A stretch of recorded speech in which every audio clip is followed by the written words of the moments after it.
Je voudrais d'abord remercier nos collègues d'avoir permis que ce soir, on ait exposé chacun notre vue sur une question aussi centrale. Il n'est jamais dérisoire de débattre de symboles, puisqu'au fond, ils finissent par représenter ce que nous sommes. Je ne reprendrai naturellement pas les arguments qui nous conduisent à voter contre votre résolution. Mais je voudrais insister sur un point qui était présent dans vos explications comme dans celles que tout le monde a présentées ici. Si nous voulons que les peuples se rapprochent, il faut leur en donner les moyens matériels, on les a évoqués, et symboliques.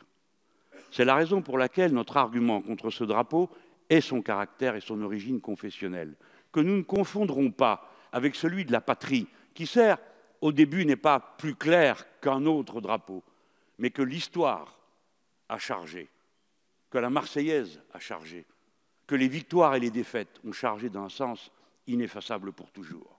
Voilà pourquoi vous commettez une erreur, en essayant de passer en force sur un symbole qui a déjà été rejeté. Et il n'est pas au pouvoir du président de la République de signer tout seul la déclaration 52, parce que le Congrès du Parlement s'étant exprimé contre, il faudrait un autre vote du Congrès du Parlement pour s'exprimer pour. Dès lors, cette résolution doit être prise pour ce qu'elle est, une proclamation politique. Nous avons dit notre position, que le vote vienne maintenant. Il remontrera ce que sont nos rapports de force, mais il ne dira pas ce qu'est la conviction profonde du peuple français, du moins je le crois. Merci, monsieur le député.